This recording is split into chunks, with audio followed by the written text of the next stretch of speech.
Isn't that great? We're going to start all over again with my welcome. So we'll see if I say the same thing.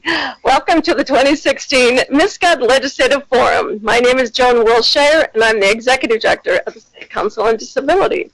The State Council was created back in 1973, and we exist as basically an advisory agency to the governor, state legislature, state agencies, and the public regarding disability issues. We hold a variety of events on awareness and other presentations and training like this one today to bring the information about disability right to you. Today's forum is an opportunity for you to hear about what to expect on different legislative proposals coming up in session, which is about a month away. We've got disability organizations, state agencies, and legislators that will be here to talk about those issues. Now, this is being web streamed, which is why we started over again, so all of you web stream can actually hear me this time. And so there'll be opportunities throughout the 2 hours here that you can ask questions. In the room, you'll be able to come up here and ask the questions. For those of you web streaming, there's a couple of different ways. The email address is council.disability@state.mn.us, and you can tweet us at MSCOD, that stands for the Minnesota State Council on Disability, or on Facebook at Minnesota State Council on Disability. And I'll repeat those right before we go to some of the questions too, in case you didn't write those down. Now, I'd like to introduce our council chair, that's Jim Thalhuber, and he'll say a few words. Welcome, Jim. Thank you, Joan. Great to be here with all of you this afternoon. As chair of the Minnesota State Council on Disability, I'd like to welcome you to our annual legislative forum. And whether you're a speaker, an attendee here in the room, or watching online, we so appreciate you taking the time to join us here this afternoon.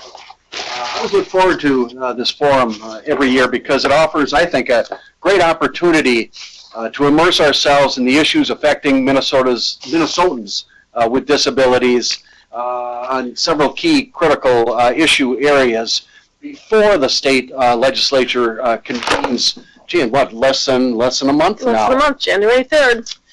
Because, once the legislative session begins, we're pretty much off to the races. There's little time then to kind of seriously get together, share and reflect or consider the best alternatives as our legislators wrestle with big problems and opportunities facing all Minnesotans with disabilities. So it's my hope that our time together today helps us to more effectively prepare for the upcoming session and, as importantly, gives us some perspective that will help us make smart decisions as we move along. I want to thank the Minnesota State Council on Disability staff members for putting this session together today, and our host, the Department of Human Services, for providing us with the space and the technology.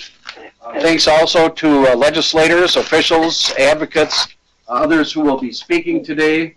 And most of all, thanks to all of you, each one of you, for joining us, not just for attending, but also for all the things that you do every day on a large scale or small scale to do things that make life better for Minnesotans with disabilities.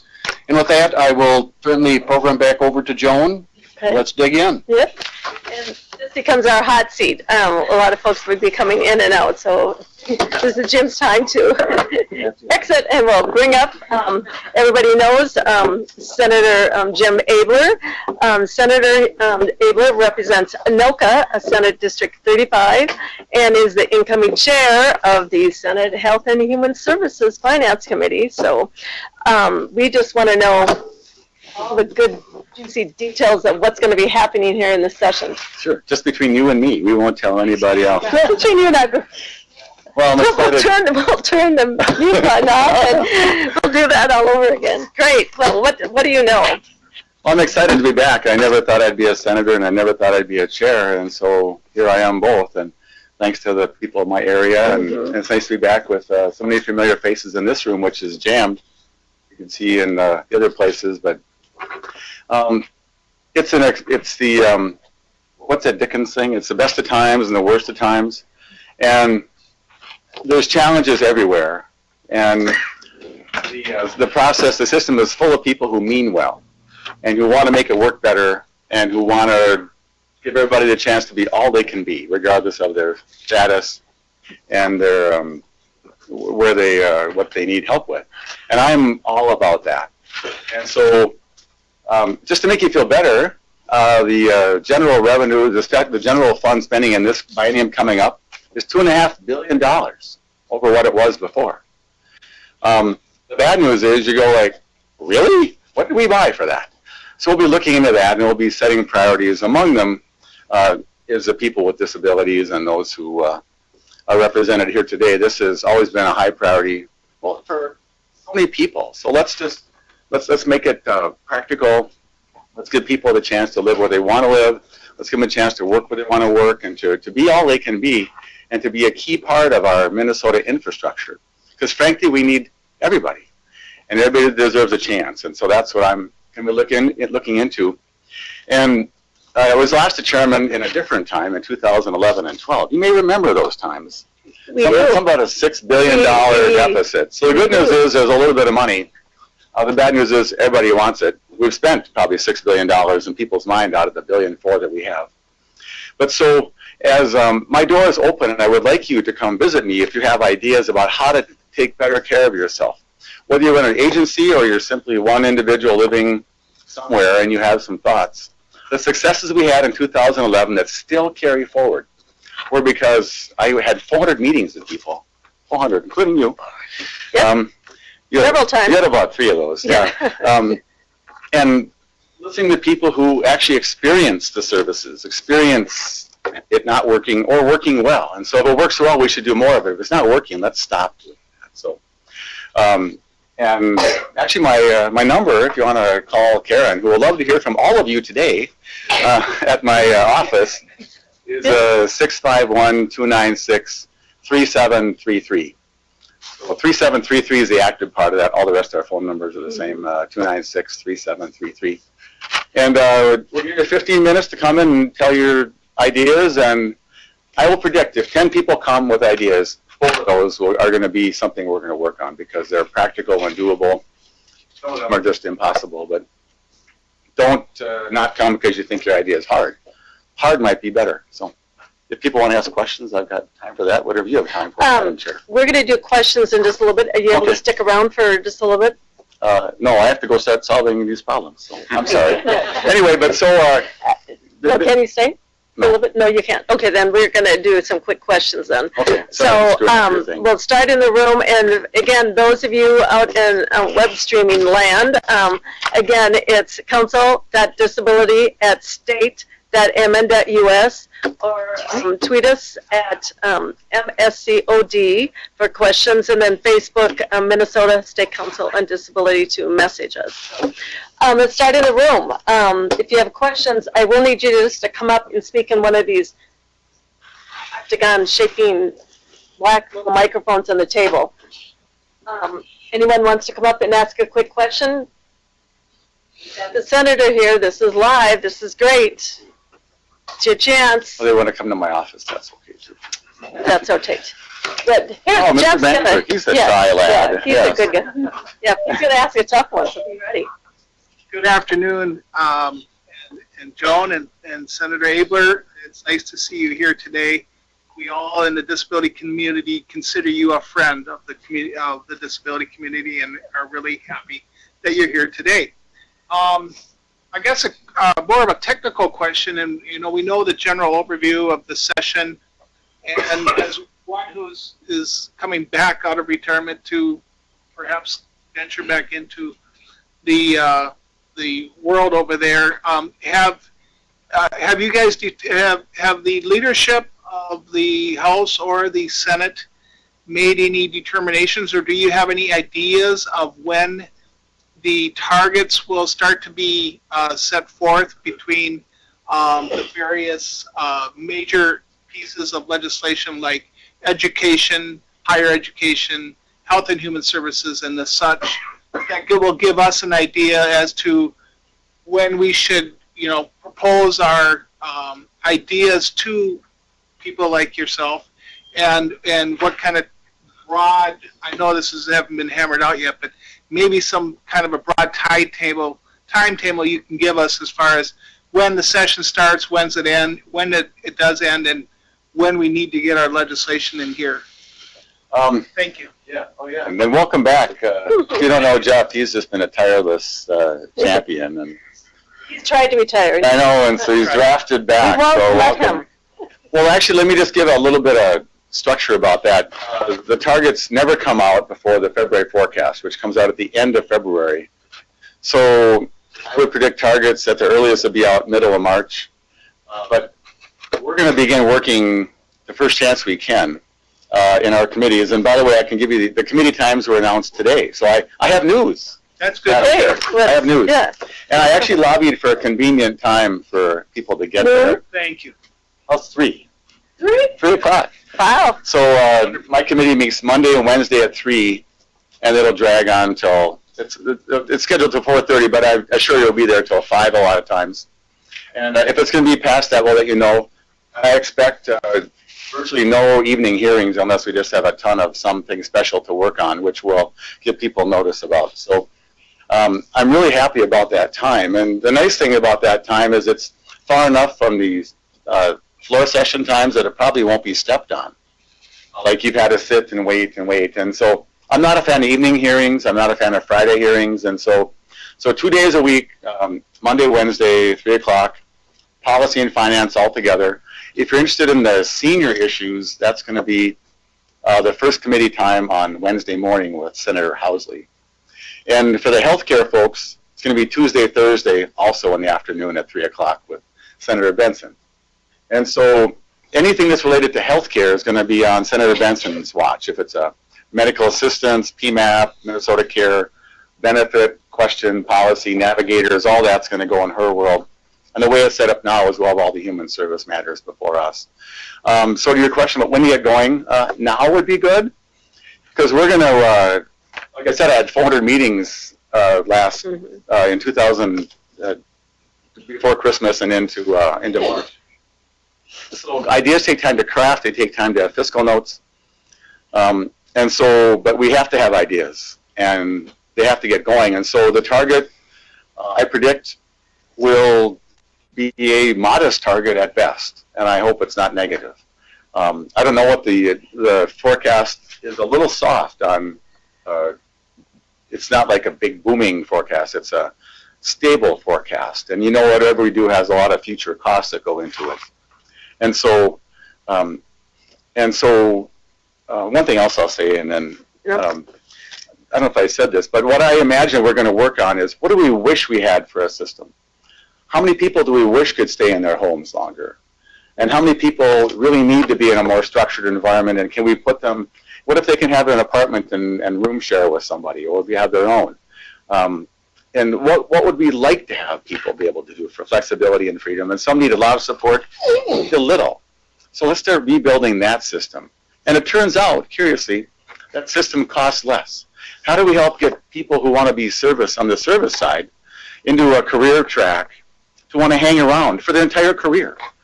And that's on my head and in my mind. So if you're in for that, that's what I'm up for, and we're going to do all we can we can't do it overnight, but that's my vision. You've already answered many questions that are important for all of us. Thank you. Yeah. Mm-hmm. So I'm excited. You have much more programming. And so you have my number, 651-296-3733. My email is accessible. Write me personally, but I would love to meet as many of you as I can fit into my schedule because you have good ideas, and I want to meet everybody that has good ideas. A quick follow-up. Do you know where your hearings will be held? What meeting rooms? No, they've not. I'm sure it'll be one of the big ones. Okay. There's 3 hearings at that time. It'd be one of the big Senate rooms. Okay, thank you. Which is, I think, is really, is it well accessible for you? Mm-hmm. Do you like it? Room 15 is good. Yeah. No, in the in the new Minnesota Senate building. Right. That's pretty good for you guys. Yes. Like you can get in, and so I hope you like the later time. I got it done on purpose. So anyway, God bless you all. You're really important to me. And I'm giving you all a hug. Thank you very much, Senator. Hey, good to see you. Thanks so much for coming. Great. Okay. We have not gotten confirmation on someone coming from the House side, so we're going to keep moving on and invite Assistant Commissioner Claire Whitson. In the back. We're going to make her come to the crowd.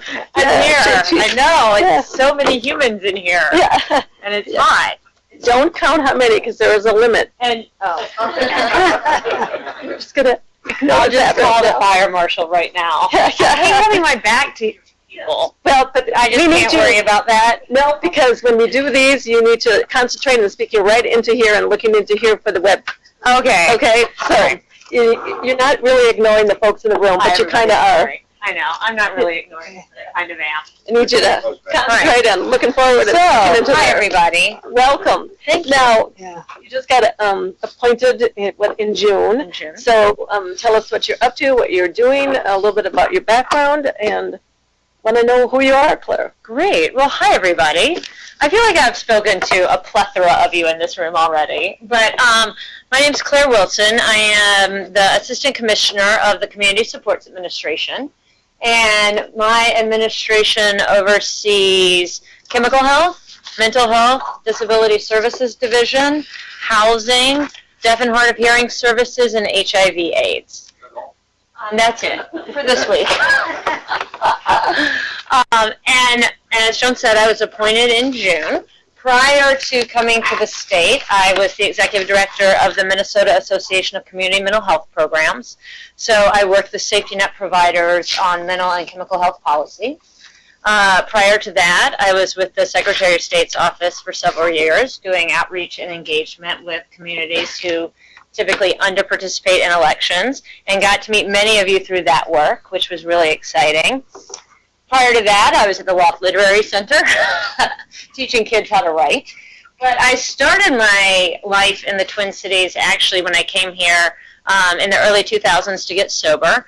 And my very first job was as a PCA at St. David's Youth and Family Services. So, yay, PCAs! So, I am a huge fan of hoping that so many of our young people would start their careers in service. And, you know, I've often thought it would be great if we had a program, you know, similar to AmeriCorps that just required everybody to be a PCA for a year. So, we'll talk to Senator Abler about that. Just kidding, that's not a real proposal.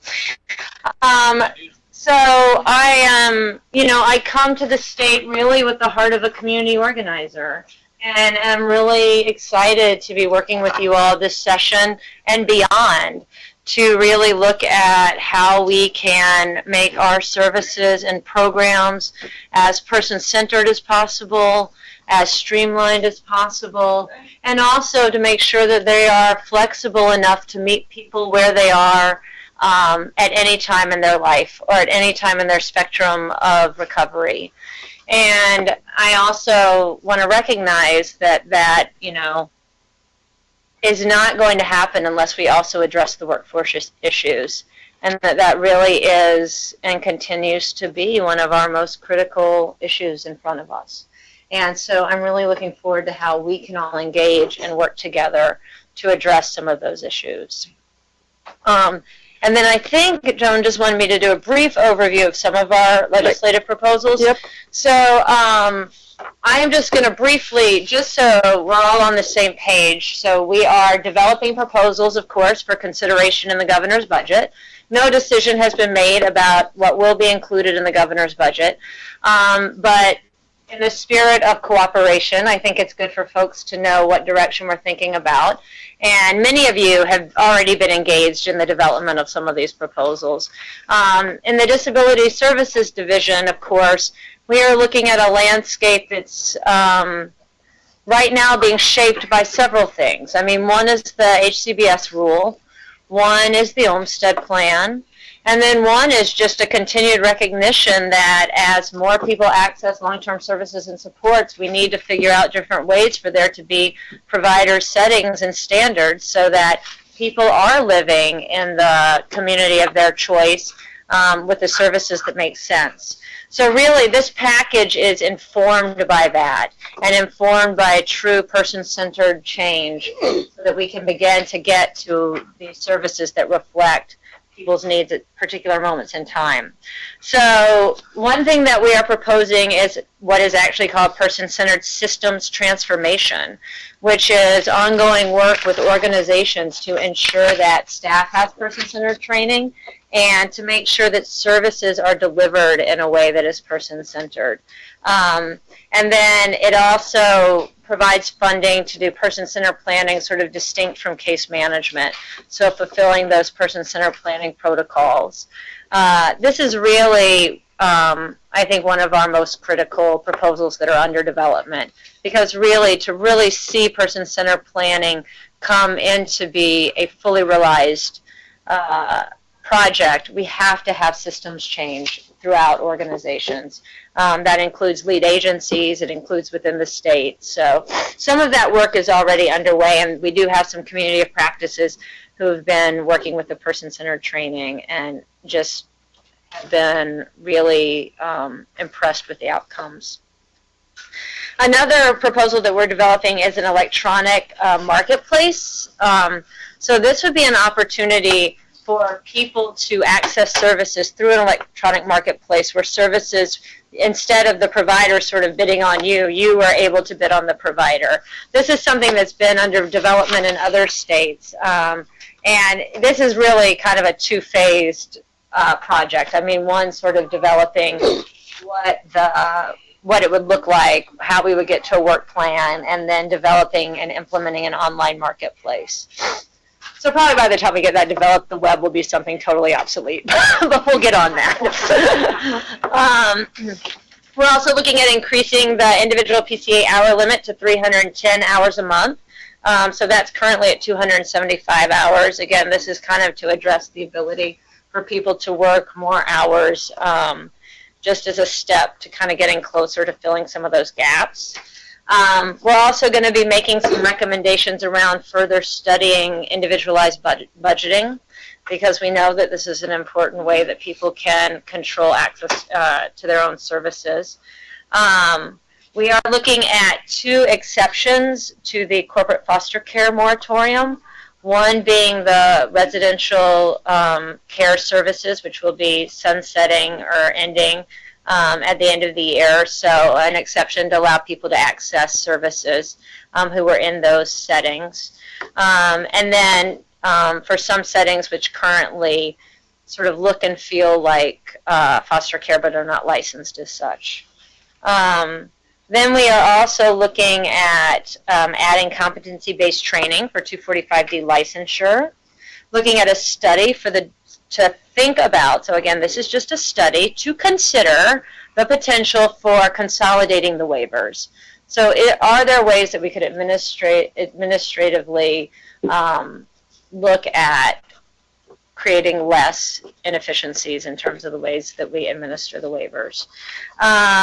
We also are considering looking at clarifying some of the provider controls in 245D, and that's really about it. And then also, of course, looking at how to support providers in the community as we move to full implementation of the HCBS rule. Now, because we don't just live in a vacuum of disability services, I thought maybe I would just also give a quick overview of what we're thinking about with mental and chemical health in our housing proposals.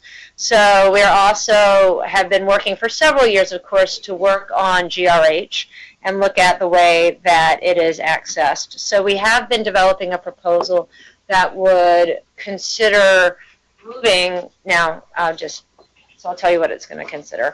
We got direction from CMS about a year ago that housing support and transition services could be considered in the Medicaid benefit. So this proposal had hinged upon moving some of those services into MA and then expanding the MSA benefit to be a bit more affordable so that people in a GRH provider-controlled setting could access the MSA benefit. Now, we, of course, have had a little bit of a change in political climate, and there are some things to consider and think about when you think about moving new benefits into the benefit set, if there's a potential for not everybody who currently can access Medicaid to access Medicaid. So we're still thinking through kind of the development of that proposal. But it would also fund housing navigators, so people who could act as resources for people who are trying to access and maintain their housing. So that proposal continues to be under development. In terms of the CD world, we've been looking at really moving towards more longitudinal care, so providing direct access. So this would involve essentially revisiting Rule 25, and which is where you get your assessment, and changing it to an assessment that, a more comprehensive assessment that would then allow people to have a choice in terms of their placement. So now you're assessed by Rule 25, you're kind of told what level of care you qualify for, and then you go into that level of care. This creates long wait times sometimes for people who are waiting to access certain levels of service. We're hoping that by eliminating that barrier, more people will choose a service that's right for them and enter into recovery earlier. We're also moving some withdrawal management services into the benefit set, and then looking at care coordination and peer services as billable services. So just as we have certified peer specialists in the mental health world, there would be certified peer recovery specialists in the world of alcohol and drug abuse. So those are some really exciting changes that are not just reforms that are good for people, but are also reforms that we think do end up saving the system cost further down the road. In the world of mental health, we of course just completed the Governor's Task Force on Mental Health. It looked at several different areas of recommendations, including creating a stronger continuum of services that includes more focus on prevention and early intervention than our current system, which spends a lot of attention on intensive treatments and later interventions. I should say time and resources. It also looked at housing as a critical need for folks with mental health issues, and determined that as a priority. And it did speak also to our crisis system and our inpatient bed capacity, and made some recommendations around those areas. In our current process of developing proposals, we are looking at expanding the transitions to community services, which are services which help people currently who are in the AMRTC access and are no longer meeting hospital level of care, find placement within the community. This would expand that to individuals in CBHHs, which are the community behavioral health hospitals, and would also expand and include folks who are 65 and older. That's a proposal that's been before the legislature several years.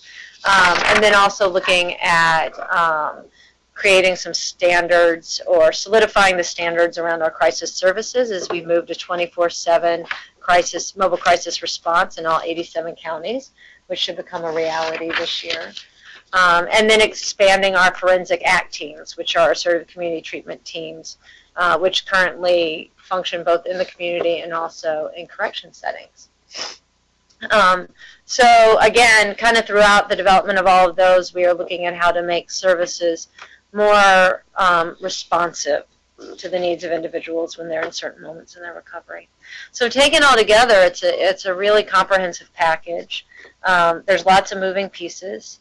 And so I don't expect anybody to have just grasped all of that right now. And that was a very high-level overview because it's hot in here.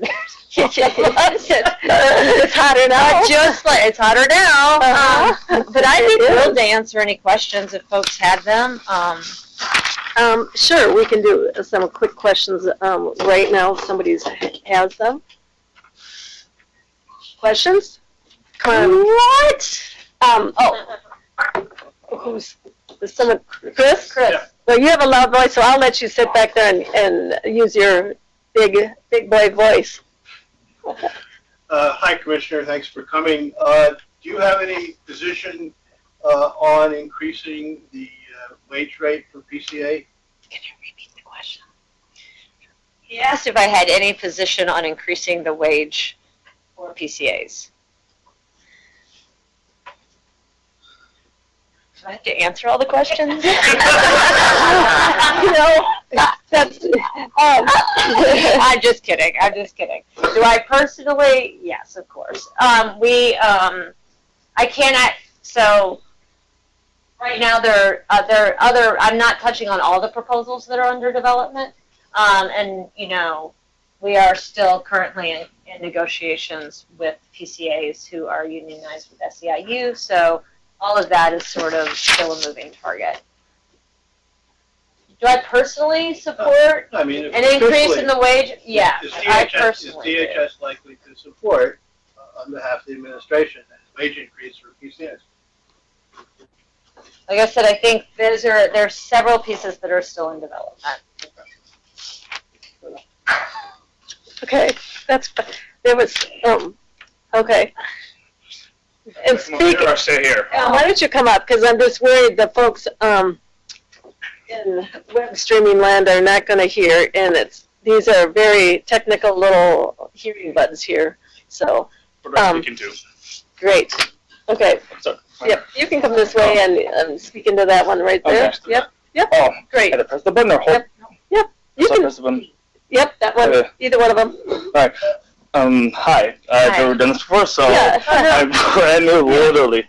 So I don't know how to address you or. Oh, just madam or just Claire. Oh, okay. Yeah. And I was This okay. is an informal type of event, so you don't have to do anything formal. Oh, you just hung off on everybody. Something. Continue the meeting. Do we know, George, why this box is talking If to there us? is no response, the conference You do will not, maybe, release the button? Do something wrong? I think you're okay. Just keep going and I'll check with the Yeah, keep man speaking. behind. Okay. We'll let you know if you need to say it over again. Actually, I have an actual technical issue with regard to the proposals in the package that you have been referring to. In order to weed out any of the errors or any of the possible variations within the scenarios presented, have you and the legislators? You and the team that have been working on this package, have you guys considered speaking to or contracting with a think tank of individuals who are of very great intelligence, so to speak, savants, people who are brilliant to the point where they can see all the errors? And did you find out? We're good. Okay. In order to make sure that it has a solid foundation to work off of, and instead of, you know what I mean? Sure. That's a great question. And then that one, I Sure. voted for you. I also voted for you as well. And do you have a business card? I do have a business card. She probably I didn't didn't vote for run for her. office, Yeah, but yeah. Oh, okay. Yeah, Well, but I'll what take your percent- vote anyway, just for luck. Yeah. Oh, can I stand here or go back? You can go back now. Okay. Good, great. Thanks for your question. Thank you. That's such a good question. So maybe I should just talk a little bit about the process that I'm speaking to. Okay. So the Department of Human Services develops their budget proposals for consideration by the governor, who then is sort of the ultimate decider around what will be included in the governor's budget. That governor's budget is then presented to the legislature, and the governor works with the legislature to determine what the final outcome will be. So both the House and the Senate sort of present their own budgets, and it's kind of a three-way conversation around what will be included ultimately and how we will spend or not spend the additional dollars. So as the department has developed its language, it has worked with different stakeholders depending on what the area is. And of course, we're not, we can't actually kind of release the final language until it comes out as a part of the governor's budget. So at that point, of course, it starts to go through the legislative process, and your voices, again, are all very welcome in terms of what you support within the language, what you think could be different. There's still opportunities to, through the legislative process, make some of those amendments and changes and work with other stakeholders and legislators and our office and the governor's office to think about how it should best be crafted. We've also worked and presented these ideas and priorities sort of on an ongoing basis throughout the year. So it's developing these proposals is quite a long process. And I think, we can all recognize that it's a human process and doesn't always result in language that everybody agrees on. But it certainly includes input from both agency folks as well as the community. Great. Yep, you want to Last question. Okay, that was a helpful overview. And I'm curious, like Senator Abler talked about the timeline. It sounds like, I'm guessing you're right in the midst of finalizing these proposals, and how can, I'm coming from an agency standpoint, but kind of piggybacking on Chris's question about the wages, how can we be a part of your talking process to include that terribly, terribly crucial topic? How can that be part of your proposals that you're trying to get on the docket with the? That's a great question. So I think one thing that Can we you should summarize that just in Sure. case? So essentially, Aaron, Uh-huh. essentially Aaron's question was, how can we frame some of these proposals sort of in the context of the workforce shortage? Is that Yeah. kind of what you're saying? December, thank you. Thank you. And several of these proposals do attempt to address that. So I think that we'll be able to lift those up more fully once we have all the language and once all the proposals have been developed and we can be really public about those. There are other agencies and coalitions, of course, that are working directly on that language, and I would encourage you to connect with them. And I just think it's incumbent on all of us, when we have the attention of the legislature, to frame all of these issues. And this is all wonderful work, and it's not going to happen unless we have a workforce to deliver it. And that is, I mean, we already know it's a life and death crisis in the community, and I think it's like, it's one piece that all of us, regardless of what our agendas are, can agree on. And I think that as, you know, as you come to speak in support of, or potentially opposition to the governor's, but I mean, you know, everybody's going to have a different place that they're going to come from. I encourage you to always include workforce when you're addressing your legislators, because this is a place where there can be a cacophony of voices to lift that up. And there will be things within our package that will be able to support that, and then we're going to be happy to work with others as well. And if there are proposals that you're working on that you think that you'd like to reach out to DHS to see if there's some technical assistance available or to see how it might fit in with some of the other proposals, I would encourage you to do that. I don't have business cards right now, but I'm just claire.wilson@state.mn.us. 431-2323. You can call me anytime. You can email anytime. If you just happen to be in the Anderson building, you can stop by. Sure. If you found parking. And Well, thanks so much for coming. Well, thanks We're for on the having schedule. We're going to keep on moving. I'm going to ask Chris to come up. And thanks for stopping by. Yeah, of and course. Feel free to stay. You're going to hear a lot of. I really wish I could. I have to go, but thank you all Yep. so much for everything you're Great. doing. It's such a privilege to work with you, and Great. I'm looking forward to it. Thanks. Okay, we're going to have the Chris series. Come on up here. Next, we're going to basically turn our attention to Olmstead reform. And for those of you unfamiliar with the Olmstead reform and plan, in 1999, the U.S. Supreme Court issued a ruling that prohibits states from really unnecessarily confining people with disabilities into special homes or workplaces. And under the supervision of the U.S. District Judge Donovan Frank right here in the state of Minnesota, he's been working on that reform on residential and employment services. So in a nutshell, basically, we're looking at relocating people out of institutional type settings into the community of their choice, and that includes work as well. Do you want to work? What would you like to do? And not going directly into a day training in a rehabilitation center, and looking at opportunities that might best fit for them as an individual. So that's kind of the background of what we're talking about when we use the word Olmstead. And we're not talking about Olmsted County down in the Rochester area. We always have to preface it that too much attention down there because of that. So welcome, Chris. Chris Series is a reporter for the Star and Tribune, and last year he attended our event here, the Legislative Forum, and basically Chris last year and this year has been writing a variety of articles really around that focus on the Olmstead issue. So we thought we'd bring it back. He's written some of this last year, and have him just kind of talk about the issues he was writing about, and it's always kind of good to bring us up to date. Why you even decided to do this? What's so interesting about it? Well, thank you very, very much. First off, I just want to say it's an honor to be able to share the same table as Darlene. She's just done, tremendous work on the Olmsted Plan. And just a little bit of background. So, my name's Chris Sears. I'm a reporter for the Star Tribune. I write about social services, which is pretty broad, right? So I write about, disability issues, mental health, poverty programs, as well as aging issues. So it's a huge area.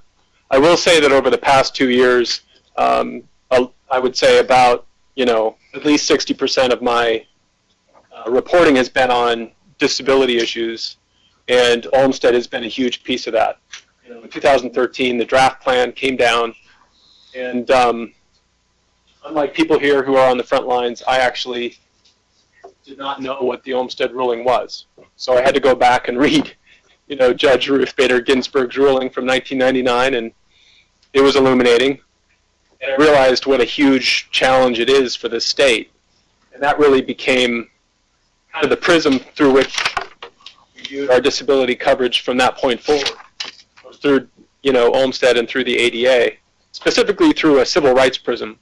That people have a right to self-determination, and that states have an affirmative right to not only provide services, but also to make sure that they get those services in the least restrictive environment possible. And this is not, voluntary. This is the law. We have to understand it as the law. And so that's kind of the prism that we approached it starting in 2013. And frankly, it was a godsend that there was an Olmsted plan that was created, and it's a living document, so it's gone through many iterations. And it hasn't been, it's been messy to watch that, but that's a good thing. Along the way, we've seen benchmarks develop, which is terrific, because I think one of the issues that I faced early on in my reporting was a lot of the things that the state wanted to fix, whether it was the huge numbers of people that are still in segregated settings, a lot of it wasn't even being tracked. So one of the beauties of the Olmsted plan was that, we now can track it. And I think that's crucial, because how do you fix a problem unless you can actually track it? So the Olmsted plan, the Olmsted office, I think has been fantastic, and from a reporter's standpoint, it's been great to watch some of the progress that's been made by the sub-cabinet and DHS in achieving some of the goals. I mean, we just saw a couple weeks ago they announced the elimination of the CADI waiver wait list, which I think is a huge accomplishment. We now have, armies of VR counselors going out to talk to people in some of the sheltered workshops, which is good. And of course, the governor is now, he has a state hiring goal, which is more ambitious towards hiring people with disabilities. So it's exciting to see the progress that's being made, as this is unfolding. Just a couple things that I want to mention. We are laser focused on concerns about barriers to self-actualization, wherever those barriers exist. So we will continue to write about them and to cover them until they go away. This issue of the workforce shortage, I think, is huge. Obviously, one thing I hear from people is, it's great to have these ambitious hiring goals, but what good are those goals if, you can't get out of your bed in the morning because there's no one there to help you bathe and to shower and to get to that job? So I think the PCA shortage, the crisis in care more broadly, the crisis in care, and the way that we undervalue the work that's being done predominantly by women, I think has to be addressed. And I think that is going to be a major story for us in 2017. If it's not addressed, then I think we'll have to hold someone accountable if it is addressed, we'll cover that as well. But the workforce shortage is a monumental issue, and it's affecting, obviously, thousands, if not tens of thousands of people across the state. And, you know, the other thing I would just mention, and it was great to hear Senator Abeler speak to the fact that he's interested in hearing ideas. I will say that I get really excited about ideas, fresh ideas about how to solve some of these problems. We're not only interested in writing about gaps, even though it might seem like that. We are keenly interested in writing about ideas. We have a lot of dynamic providers in the state, and a lot of times we just don't hear about their ideas. So I'd encourage anyone here to reach out to me at any time. And it doesn't have to be, you know, a huge monumental undertaking. You know, it can just be a twist on an old problem, something that might give people a light at the end of the tunnel that, you know, maybe someday in the future we could institutionalize. So just something to think about. I'm really interested in solutions, not just the problem itself. With that, I turn it. I will say, like everybody else, I would encourage people here to reach out to me at any time. Again, it's Chris Sears, and my phone number is 612. Okay to give up my phone number? Oh, yeah, yeah. 612-673-4308. Right, and if folks are unable to write things down quick enough, they can certainly contact our office, and we'll get that information at the end as well, and we'll be glad to give out emails and phone numbers. You may regret that, but it's a good thing. So you can certainly stay there, Chris, and I'm going to introduce Dr. Darlene Zangaro, who is the Executive Director of the Olmsted Implementation Office, and Darlene's, yes, been busy the last couple of years here working on Minnesota's Olmsted Plan. So welcome, Darlene, and I think you're going to be able to do a nice compliment here to some of the things that Chris has been speaking about. Welcome. Thank you, Joan. Thank you, Chris. Yes, it's an honor to be here today as well.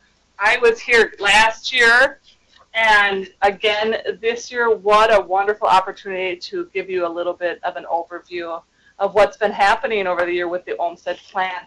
As you know, it's a very important piece of document to help guide our state agencies and with specific goals and strategies and how we can enhance the way we provide services to people with disabilities. As you know, on September 29th of 2015, that plan was approved after several different versions, and when the judge finally approved that plan, so we have just celebrated our 1-year anniversary this last September. And what that means is that we are learning a lot about how the plan is working for us. This year, we have an annual public input process. The sub-cabinet is responsible for making sure that we are able to gather input. As Chris and Joan just mentioned, our document is a living, evolving document, and the goals themselves have to be approved, as well as our strategies and how we get there.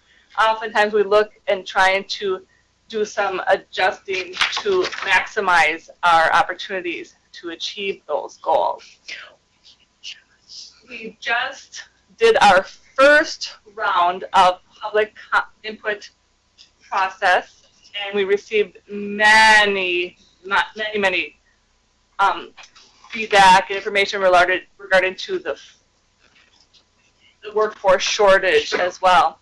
With those comments that we have received to this date, we have delegated all of the appropriate comments to the appropriate agencies for them to look at and see how they can enhance our 39 measurable goals. And really that is the focus on that work, on the document that's happening at this time. Right now the state agencies have received those comments, and they're working to make some amendments to those goals, and those will be out again for the second public input round that will happen December 20th through January 19th. We will be seeking your comments at that time. And after we get those comments on the 19th, we will then go through another drafting stage at that time. Then we will post for our third round of public comments, which will be January 31st through February 7th. And the postings will happen on the 31st, so please look forward to and getting that information. The first round, we had several listening sessions across the state. We did some experimenting with different approaches of getting input from our constituents. We provided sessions. We also had a focus group. We also had a large group as well. So your input is very valuable, and please give us some guidelines on what our goals should look like. We need to hear from you. You know, are our goals ambitious enough? Are they realistic? Are there any potential barriers or challenges that will prevent us from reaching those goals? Are there any opportunities that we're not thinking of and that we're not aware of that could help us accomplish them? So we will be continuing with that.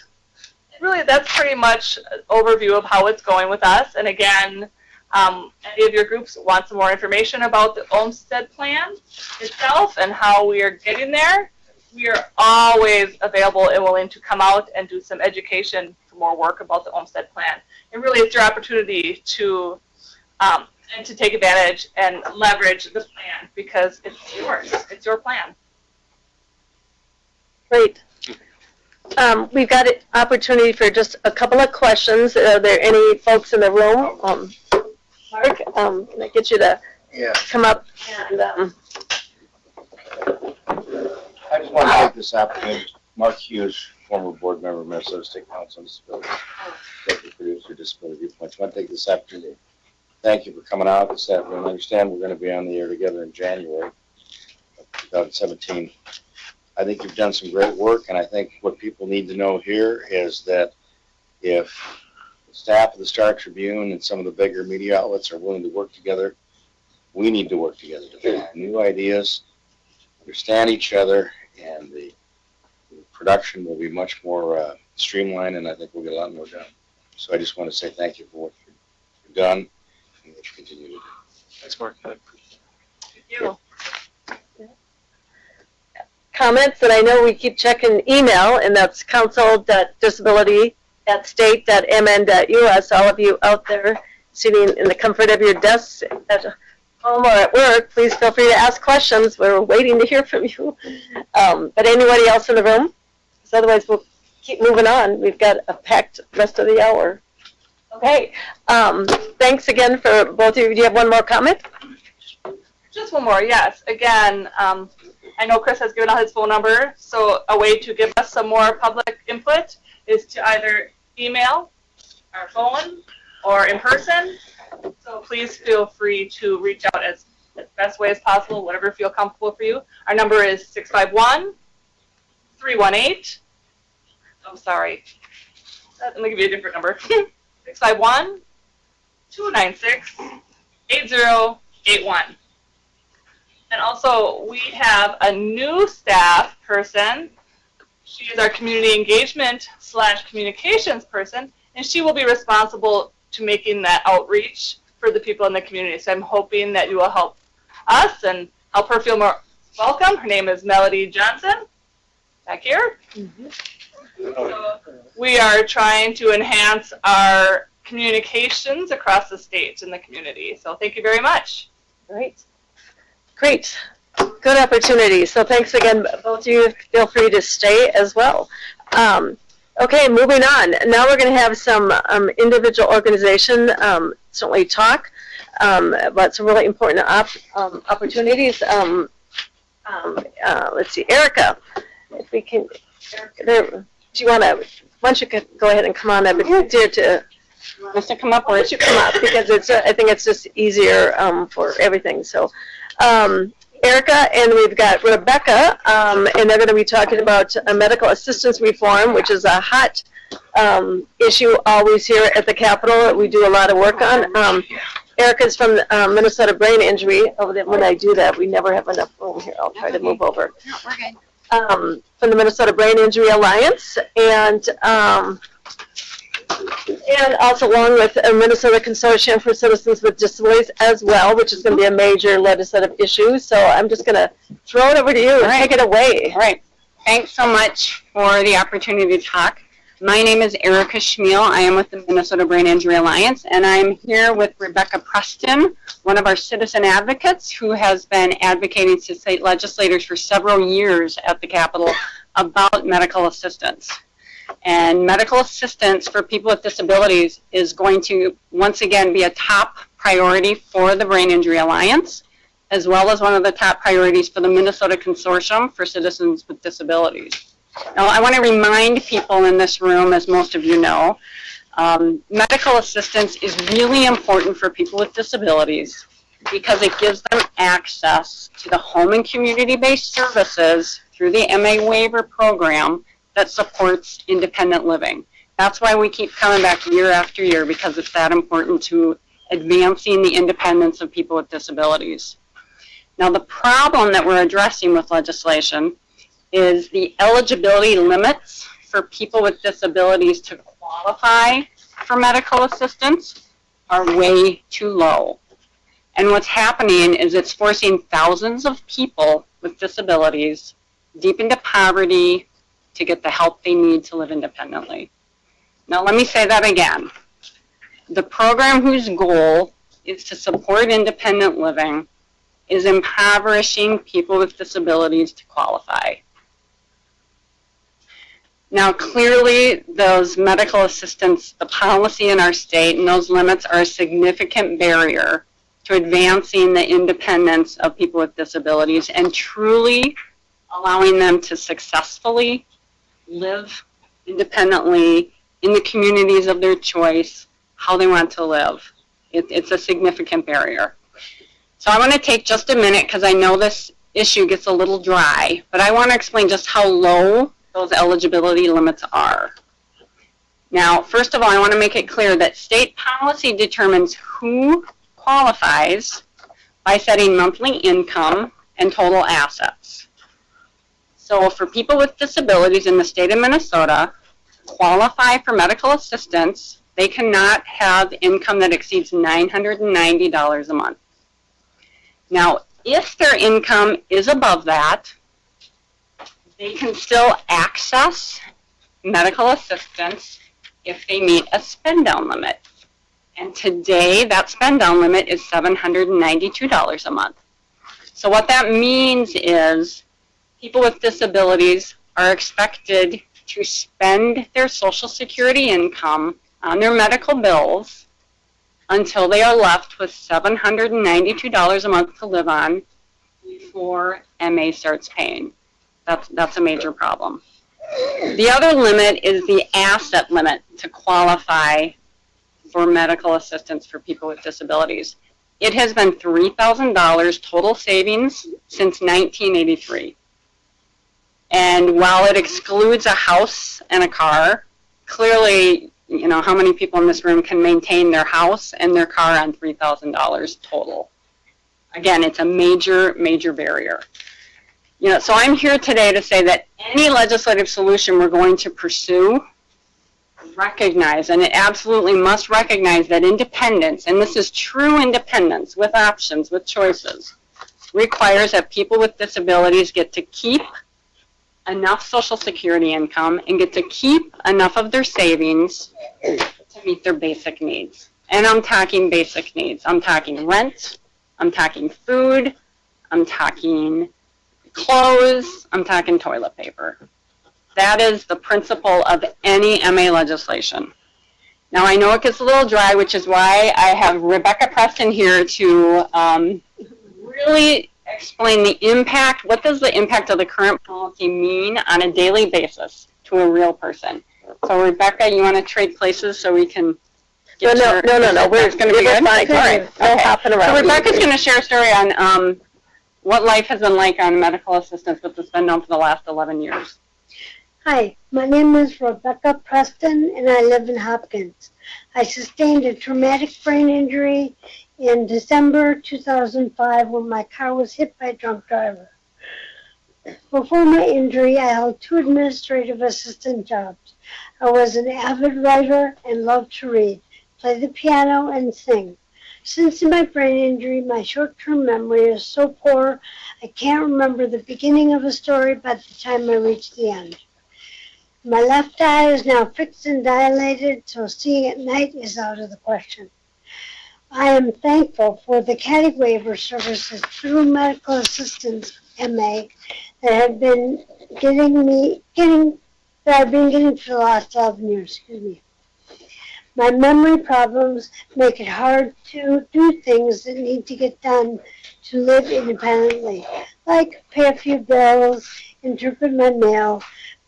So the help I get from my independent living services, my independent living skills worker is super important in to help me live on my own. I also rely on my ILS worker for rides to the grocery store and for other errands since I don't drive and transportation in the suburbs is very limited. I live on $1,075 a month from Social Security disability insurance. Because this is above the federal poverty level, I'm expected to pay almost $300 of my medical bills each month before medical assistance starts paying. This is known as my spend down to qualify for medical assistance and waiver services, and leaves me with a $792 a month to live on. I don't understand why I must live so far below the poverty level to qualify for the help I need to stay independent. It feels like I'm being penalized for working hard my whole life and paying into SSDI. I live in a market rate apartment and pay $735 a month to rent because the waiting list for Section 8 has been closed for 11 years. I love where I'm living and I'm involved in the community. But after paying my spend down and rent, I have about $10 left to pay a few bills and eat a donut. To make ends meet, I go to the food shelf, which has mostly unhealthy food choices. Minnesota's medical assistance policy makes it impossible for people with disabilities to climb out of poverty when we are left with just $792 a month to live on and don't keep more than $3,000 in savings. Wouldn't it make more sense to let me keep more of my Social Security income so I can pay my own bills and meet my own needs for food, shelter, and clothing? Please change medical assistance policy. Please change that medical assistance policy so people with disabilities like me can keep more of their Social Security income and savings and still access MA and support services. I want to be able to pay my own bills and live independently with dignity. Thank you.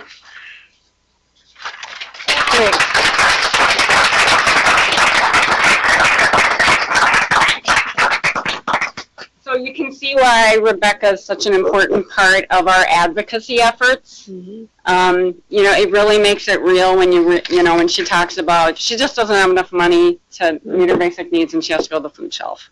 And this is so my first ask for all of you out there and here is we need more stories like Rebecca's to really explain the impact of this medical assistance policy on people every day. It's much more understandable when you have a real face with and a real budget and what that means to people. So stories are something that we really need, and I encourage you to contact either the Brain Injury Alliance office or the Consortium for Citizens with Disabilities office if you want to share your story, and we'll help you do that. I have a few more minutes. I think I want to talk a little bit about. I'm going to give you one. Okay, 1 minute. All right, no, that's fine. You got one. So just so you know, we're still working out the details of what this legislation is going to look like. I think we've made it clear. You know, the overall goal is keep more Social Security income, keep more savings. We're considering having two separate bills. One, a spend down bill that would incrementally raise the spend down limit to the poverty level. We're also looking at an asset disregard option, perhaps, that is targeted to people living in the community, not in nursing homes, so they can keep up to $10,000, so they can truly afford to keep up their homes, keep up their cars. I mean, these are all options we're looking at. Again, you know, change political environment. We're working with DHS on getting some information on what some of those things would look like, so stay tuned. So, thank you very much. Great. Thanks. This is great information everybody needs, so appreciate it. Okay, we're going to keep on moving. I need to have Jeff come up. And Jeff, yep, everybody's time is being reduced, so I appreciate if you can give a great summary. Jeff has got a great presentation here on the PCA shortage in the workforce, so which is a common theme here today. So take it away, Jeff. Thank you, Joan, and thank you for those who are on the webinar, whether you're in your homes or out in the community. My name is Jeff Bangsberg, and I'm have worked on many of the personal care assistant issues in the past. I also want to just go on record that I do support the MA income standard issue that was just recently brought up in the previous topic this afternoon, and I think that is a critical issue. People cannot live on that little bit of money out in the community if they don't work. That is just horrible. We're also dealing with what's considered a real serious staffing issue. Over the summer, it was brought to my attention that a couple of my friends, one in May and another one as late as August, passed away because of lack of quality caregivers. This was really hard on me, and I felt compelled to come back and try to do what I can on my own volition and volunteer my services to try to help the disability community with dealing with the direct care staff crisis. I don't think it's any secret that it is a crisis at this point. We are finding that there are individuals that are in apartment complexes that are going without care on some evenings and some weekends, and volunteers are coming into their apartments and helping them out until they can get their shift filled. I know of other individuals who've gone periodically in and out of the hospital or other institutional settings just to get their staff basically up to par. Currently, the program is huge. It is offering over 40,000 individuals with disabilities, seniors and children alike as well, to receive these kinds of services at all various levels. When this program started back in 1978, there was just 200 individuals who could only direct their care available for this program, and it wasn't that very difficult to make changes when necessary. However, making changes now make it increasingly difficult. We have 4 challenges in front of us today. One is recruiting new personal care assistants. How can we think outside the box and find different ways to attract new people to come into this field? Second is training those personal care assistants. I know a lot of providers provide training, but often it's not adequate enough because we're so short on caregivers. People are literally getting placed into people's homes without the true training that they may need. Reimbursement, that is always an issue, but it's so expensive for the legislature to allocate that money for 40,000 people or 43,000 PCA staff in the state. So how do we get at the issue of reimbursement rates? And of course, retention. How do we keep those really good personal care assistants that are out there? I have proposed there are 2 different proposals that have been considered, but not very deeply. They came out last year, and we're bringing them forward again. One was recommended by the governor, and that is the issue of overtime pay. The federal rules now require overtime pay for people working over 40 hours a week in this field. Governor Dayton proposed a rate increase in October of 2016, but it was not implemented at the legislature last year. The governor's budget should include it in 2017, despite the uncertainty at the federal level. The cost, though, is expensive. It's $40 million to deal with this issue. The second issue, I'm not quite sure what the cost will be, but basically what we're seeing here is those with the most serious disabilities, those that have hands-on care needs like toileting, bathing, dressing, the high hand contact is the ones that are not getting the care the most. And those are the people that I'm appealing to try to help in addressing the personal care shortage. We need to look at a complex personal care level of care to provide a little bit more of a reimbursement for these high-level care needs clients. We're looking at qualifying criteria that's particularly under discussion right now to deal with this, such as helping those with respiratory assistance or those on ventilators. I'm on slide 4. And those who would require more training and to demonstrate competency and compliance. To increase the rate, to increase pay for complex care requires, again, funding from the legislature. The current PCA rate is at $17.12 or somewhere around that particular amount of money. And that, it seems like a lot of money, but when you give it to a provider, they have to pay unemployment, they have to pay taxes, they have to pay cost for looking for new staff, the criminal background studies, and all the other additional costs that are associated with providing this. So the bottom line is caregivers are getting anywhere between $10 and $12 an hour for reimbursement, which seems like a fair amount of money, but it's not a lot of money when you think about what a livable wage is in our community. And I was recently informed that in Ramsey County, the cost of a living wage is about $19.20 per hour. So this is an ironic situation that we're facing when we can't even pay personal care assistants a living wage. And the recruitment and training is something that I proposed to the Olmsted Commission that I'd like to explore, and I've been talking with DEED about this, the Department of Employment and Economic Development. Certain ideas that have come up with working with workforce centers. Some of the ideas that we're looking at is opportunities for apprenticeship or job sharing alongside with an experienced personal care assistant. So you set up somebody for success when they come into somebody's home and they don't get freaked out, so to speak, and get scared and run away because they don't know exactly what they're doing. So we want to try to give them additional support so they can enjoy what they do with another person that might be needing this type of care.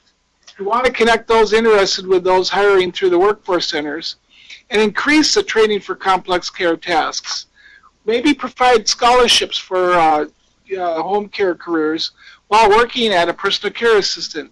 We're always looking for more ideas. If you can think of any yourself, let me know or let others know. And we do work with the Minnesota Consortium for Citizens with Disabilities, and Joe at MNCCD has said that she is willing to take on any questions that you may have, and they'll direct them towards me. I'm not with any particular organization at this particular time. Like I said, I've been retired for a number of years now, so I'm doing this on my own and with a couple of other peers that have disabilities in the community. There are other PCA-related issues that I was asked to bring forward, and some of them were brought forward to you earlier, so I'll be very brief on this.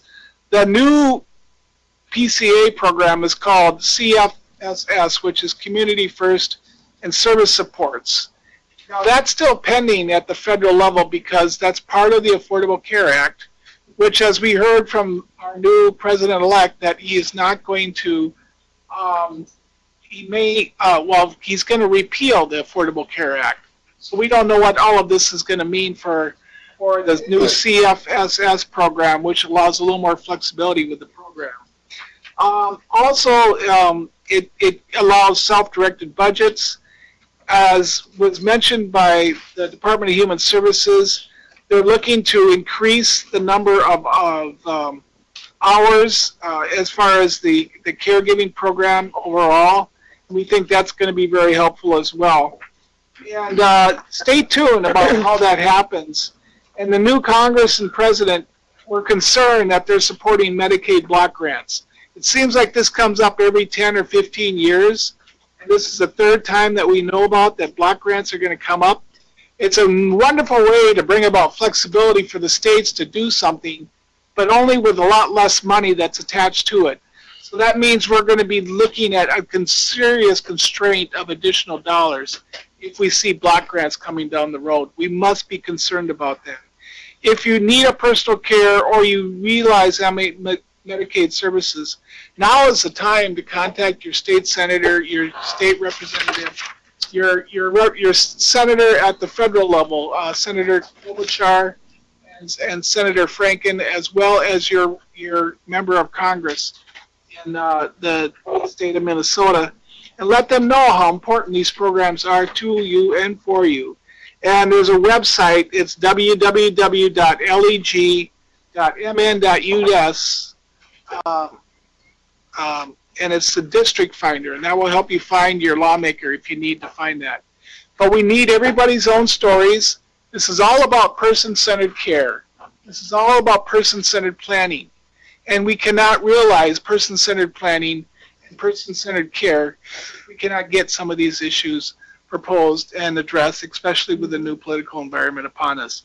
I am optimistic. I do believe that there are ways to get this done, and I do believe if these programs have the intentions that they intend to be, will be listened to and potentially realized at our respective legislative bodies. So thank you again, and go out there and advocate, everybody. Thanks. Thanks, Jeff. Really appreciate that. And I think the common thing we're hearing, theme that we are hearing here is about the need for stories on all levels, from MA reform to the PCA and issue to the workforce shortage, all of it. So we need to start getting our stories. So, and again, we will be getting sample letters out either through Access Press of how you might want to compose a letter, how you might want to write a letter, what you might want to say to your lawmakers. All of that will be forthcoming, and then pay attention to the MNCCD, the Minnesota Consortium for Citizens with Disabilities. They have good ideas about all of this too. So more is coming. Great. Well, Thank thanks, you. Jeff. And it sounds like you're out of retirement now. I guess, except without pay. Anyway, Laylee, come on up. You can come over on this end here, and we're kind of doing the little round robin of the hot seat here. So great. Well, welcome, Laylee. And a hot topic that certainly my agency has worked on along with you is the self-driving cars. This is huge because it's going to give us even more independence that we need. So take it away. And I'm going to cut your time. Not a problem. Okay, so talk that. I'm good at brevity, so. For those who don't know me, Laylee Fadahi, I'm a lawyer by training. I'm a public policy professional. I've worked for about 12 years on the ethical, legal, and societal dimensions of different science and technology areas. And one of the areas that I've been working along with Joan and a few others has been in this area of self-driving cars and how to ensure that self-driving cars both present the best opportunities to improve transportation independence for people with disabilities, as well as making sure that they're deployed in a way that we don't further increase gaps in transportation independence. Last session, we had a piece of legislation that we advocated for called Tim's Bill, stood for Transportation Independence for Many. And that was a bipartisan bill carried in both chambers of the legislature that called for a task force that would make recommendations to the legislature and to the different relevant agencies on the issue of self-driving cars with people with disabilities. It also had a fiscal note in it for doing a demonstration project of self-driving cars. We pretty quickly had to drop that as $5 million was a lot to be asking for last session, and perhaps will be even more to be asking for this session. A bit on the status of self-driving cars right now. People end up being really surprised to hear how near-term the technology is and what the timeline is. Virtually all of the auto manufacturers right now are working on self-driving car technology, and by and large we see them really very overtly saying that they are no longer in the business of manufacturing cars, but rather they are now in the business of moving people. And increasingly we see the auto manufacturers either starting their own mobility services or partnering with new shared mobility services like Lyft or Uber, or even partnering with transit authorities and things like that to create new types of mobility options for people. My guess is that fully autonomous vehicles will be commercially available within the next 3 to 5 years. I think the first instances where we will see them used is in the context of ride-sharing services, potentially with some small pockets of privately owned vehicles and kind of the luxury markets. But quite frankly, once they are commercially available, it's, you know, the insurance companies and the liability industry are going to pretty aggressively, I think, result in widespread adoption of self-driving technology, which in and of itself can create some equity impacts for those who potentially can't afford to buy a new self-driving car and may find their insurance rates being comparatively much more expensive than they once were. In terms of the regulatory status of self-driving cars, people are also often surprised to hear that there is absolutely nothing that would prevent someone from having their self-driving car, being in a self-driving car and have it drive down any of the streets in the Twin Cities. There's nothing in the current vehicle codes or legislation that we have now that would prevent that. About 2 months ago, the federal government released a federal policy for autonomous vehicles, which itself takes a pretty aggressive approach towards promoting the adoption of self-driving vehicles. It essentially sets what the federal standards will be for self-driving vehicles and speaks quite a bit about how the division of authority between the state governments and the federal government should look like. Now, whether that federal policy is going to change under the new administration. I have never heard more experts respond to questions about something with, we have no idea, we don't know. And I kind of share in that sentiment that I don't really know. It's going to be an administration that, you know, will not be particularly favorable on regulation, but at the same time, you know, that could go either way when you're looking at shared mobility versus private car ownership. So I can speak maybe a little bit more about what we think is going to happen at the state level. State departments of transportation, including Minnesota's and you know, different highway authorities, really have not by and large done a lot on the issue of self-driving cars. Essentially, majority of things that we've seen across other states has been instances where DOTs or other bodies or legislators have been setting up policies that eliminate regulatory barriers to companies being able to come in and pilot self-driving cars.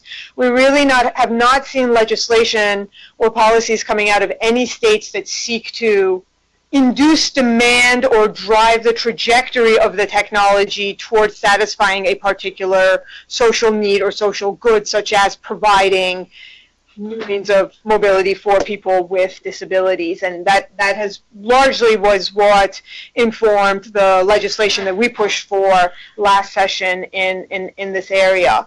I really do not see many technological barriers to fully autonomous vehicles being accessible for people with disabilities. I think the biggest challenges are going to be those that are either attitudinal in nature, those that are direct policy in nature. For example, if states continue to require a driver's license for, say, operating a self-driving car, that could be a huge impediment. Or if they require, say, vehicles to have steering wheels even though they're self-driving, that could be problematic, for example. And I also see a lot of the issues being those of cost, affordability, reliability, and really what are the kind of service delivery models that we see these vehicles deployed in. Is it, again, single occupancy, privately owned vehicles that are unaffordable, or are these situations where we see the vehicles perhaps used to augment the services provided by, say, a service like Metro Mobility? Are we talking about private transportation services for individuals with disabilities that use these kinds of technologies? We kind of need to be looking at all of those service delivery models and making decisions about them. So I think state governments, to some extent, including Minnesota, need to be making their own investments in self-driving cars, but specifically looking at the dimension of for people with disabilities. And to some extent, if a state like Minnesota is looking to, say, put out RFPs for demonstration project, making those RFPs contingent on a portion of the work being done towards ensuring that we're maximizing the affordability, the accessibility, and the reliability of that transportation for people with disabilities. I think the state government really needs to begin accounting for self-driving vehicles in the Olmsted plan. Cars to some extent really haven't necessarily fallen under all the auspices of the Olmsted because there were just technological limitations to that being a mode of transportation that people with certain disabilities could take advantage of. When the rules on that change, you could very clearly bring those technologies or bring that mode of transportation, I think, under the legal auspices of Olmsted. I think state governments should look at approaches to providing technical assistance as well as funding to local and regional government bodies to figure out how the kind of mobility services they provide could benefit from these kinds of technologies, where they could provide, form partnerships with companies that are pushing self-driving technology, as well as to figure out, land use implications and things like that for the technologies. I would really like to see, Metro Transit looking at the transit impacts and how this technology could be used to solve, for example, the first last mile issues that many people with disabilities face that keeps them from otherwise being able to use our fixed route transit that we have in place. And I think it's time to begin looking at some legislation that precludes discrimination on the basis of disability in the licensing of individuals that are permitted to use autonomous vehicles. That's going to be a problem if we continue to require people to have some kind of operator's license, or if that legislation changes to prohibit that. And I think we also need to begin looking at where there's opportunity to create subsidy programs for the use of self-driving technology until such time that, the prices are able to come down on it. And then finally, I think there's some areas that we need to look at beyond just the issue of self-driving cars. We really need to begin looking at what the climate is for shared use mobility to begin with, especially if we think this technology, that's where it's going to have the earliest impact. A lot of you may be aware of the fact that Car2Go just pulled out of the Twin Cities, citing the fact that they face the nation's highest tax on vehicle rental. I think that was a major contributing factor. I think there were also probably other policies at the local level that influenced that kind of decision. But I think if we're looking downstream to self-driving cars, we need to begin addressing upstream some of these things that are creating an inhospitable climate for these kinds of services to begin with. Great. You did a great job. Talk fast, huh? You did. My poor card person is trying to keep up with that. Apologies. Yeah, you did great. We're doing questions at the end so we can get our presentations done. I unfortunately have to run to a meeting that is at 3. So I'll try to answer some of them for you. I think you'd be fine. And also share my contact info with people. I'm happy to take questions or comments or stories help. Minnesota's on the lead on this for people with disabilities. Nobody's working on this issue, self-driving cars, on behalf of people with disabilities. So it's a good thing. So thanks, Laylee. My pleasure. Okay, is Carol Vera here? I haven't checked the back of the room. She's here. Yay, Carol. But talking about abilities. So Carol's with Equipa Life, and she's going to tell us all about what's facing Minnesota farmers with disabilities. So welcome, Carol. Thank you, Joan. Yeah. Good morning, everyone. Perfect segue in technologies, looking at the opportunities for driving cars. Cars that drive themselves. Maybe there'll be tractors driving themselves, huh? There will be. Absolutely, they do right now. You can basically set the cab controls as long as you have a rollover vehicle protection device, and you can go right down the road without touching the tractor.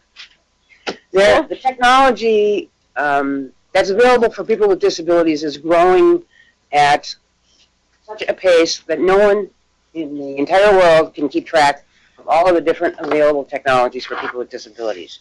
One of the things that Assistive Technology in Minnesota, we used to be called, now we're known as Equip-Alive, has done for the last 7 years is to be the partner with the University of Minnesota in delivering services under the Minnesota Ag-Ability Project, which is a 24, coming up on its 25th year program in Minnesota, started in southeastern Minnesota by a group called Rural Rehab Technologies. And they began the process of looking at what were the barriers of farmers with disabilities who were either injured or had some sort of medical condition that interfered with their ability to continue staying in their field of production agriculture. Production agriculture includes all of the workers. Now, when I was listening earlier to a couple of the individuals speaking, I would like to make a couple of comments. One individual gave a wonderful story about spend down concerns and how we would like to encourage people to keep more of their money. And one of the things that I learned this year is that farmers are bringing in undocumented workers. Well, they're documented, excuse me, let me correct that. They're coming in through a visa program and they're being provided a set-aside for overtime because farmers need laborers, okay? There are individuals with disabilities that, given the right technologies, raised beds, and many of the farmers that are using the workers from other countries could easily change their arrangements to raised beds because they are picking things like beans, tomatoes, and other vegetables that need to be selected by hand, and it can easily be moved up into the kinds of accessible situations where people with disability could easily job share. So that hits my second point. The PCA training programs, I'd like to make one comment that through the use of assistive technology devices, there would be some great advantages in having PCA members of the workforce trained using some of the technologies that are out there. Usually said videos from the old-fashioned techniques where an individual can do the training by themselves and teach the individual worker exactly how they would like things done when they get into a new situation, even if they're job sharing. We provide a job board on our Facebook sites for people who are interested in all kinds of work beyond just farming. The Minnesota Ag-Ability Project is one that we've had our heart and soul in for 7 years and produced some outcomes that are incredible. We have had over 200 individuals served through this program, even though the last 2 years federal funding has ceased to come to Minnesota. So we have been supported in part and parcel by donations from organizations, foundations, the private sector, and through small dollars that have come through the state. We are looking this year for the support of State Council on Disability and the Minnesota Consortium on Citizens with Disabilities for insertion into the governor's budget of $400,000, $200,000 this year, and $200,000 the following year to continue the work on the Minnesota Ag-Ability Program, which includes new initiatives. And they are the ROPS program, which is Rollover Protection Systems, which Minnesota is home to the 6th state that has legislation in place for maintaining and creating a program that provides incentives for farmers of all types to put rollover protection bars on tractors that do not currently have them. And the videos that I've seen save lives. And that's a simple technology. It's adapted to a tractor. We're asking the legislature to go one step further and to mandate certification on the rollover bar implementation. Meaning once they're applied to a vehicle, they need to be certified by someone who knows what they're doing. The second part of it is to work with the new Farm Bill, which was introduced last year and passed. Both these bills were passed, to implement an acceptable plan that would be submitted to the 2019 legislature, creating a new Farm Bill, since Minnesota does not have a Farm Bill and has not had one for several years, which means that we have no safety standards in place.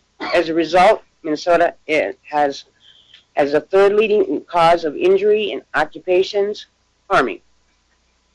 deaths and injury that put people into a position of now being sitting in a chair that many have sat in for many years.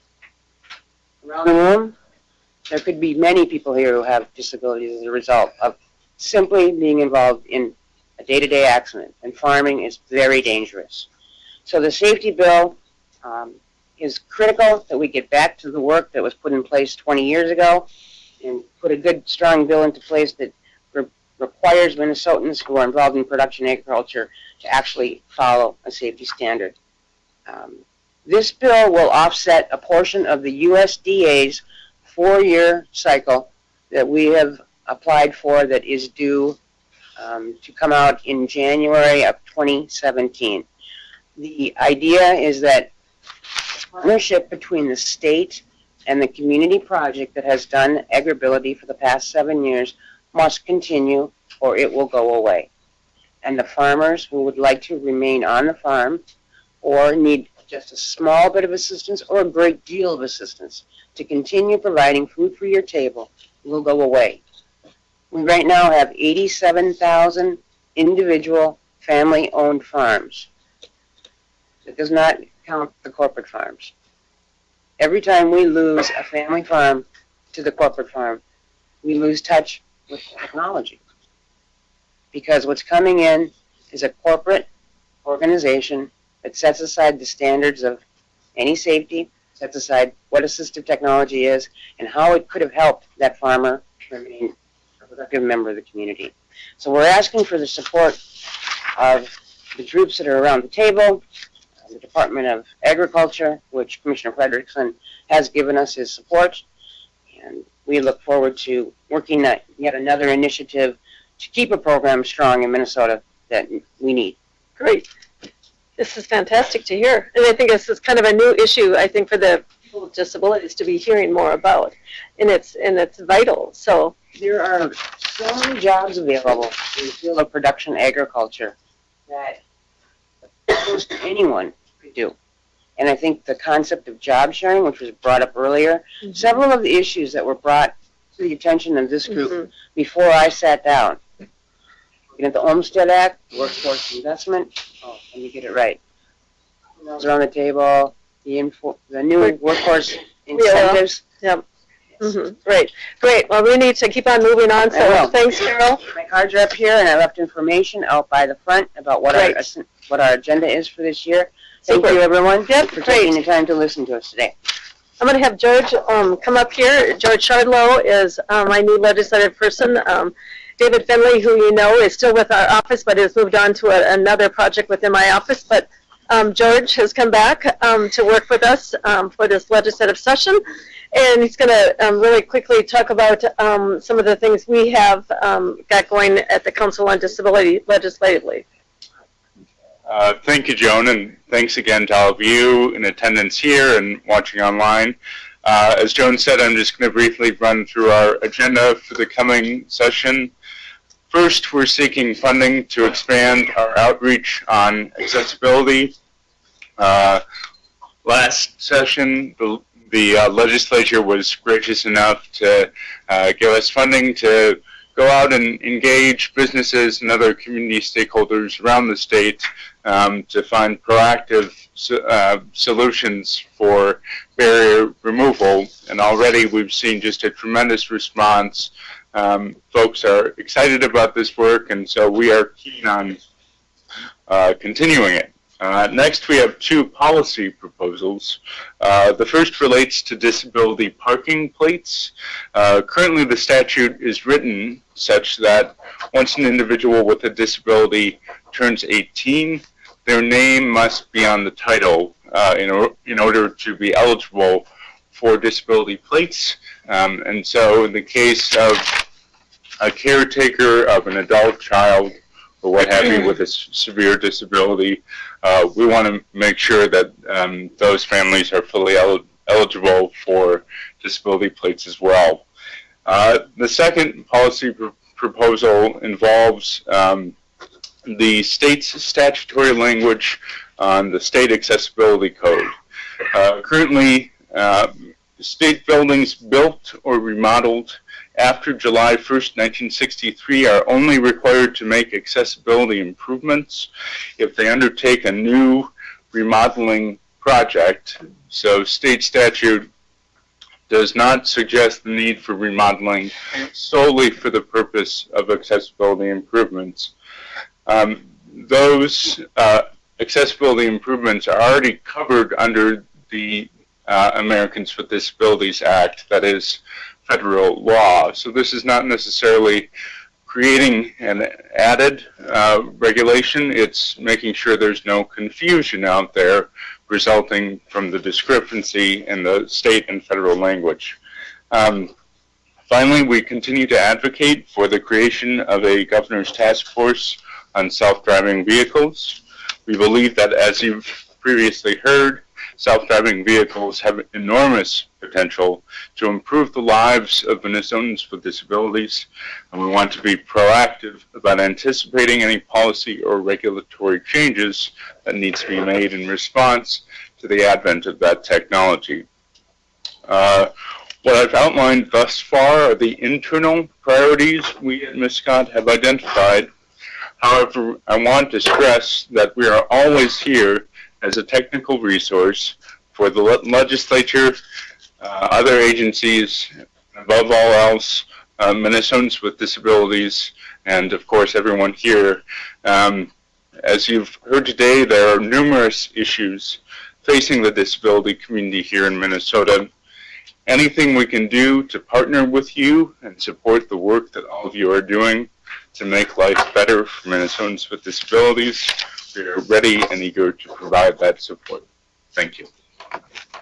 Good. Thanks, George. And we're going to bring up our final person here, and hopefully we'll have time for some Q&A, some questions, is Rick Cardenas. Rick's speaking up in the back.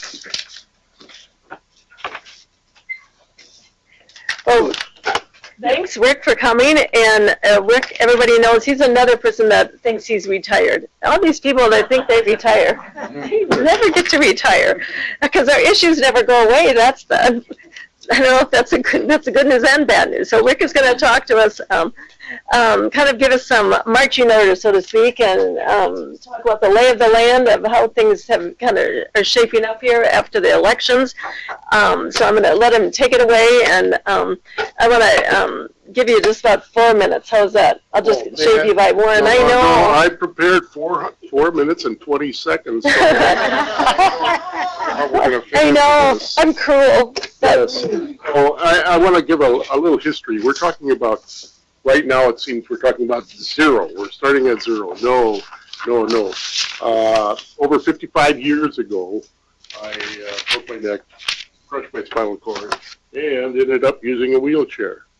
I didn't know what the services were at that time, and fortunately I had my mother and father and my brother, who was a younger brother, who provided much of my PCA services.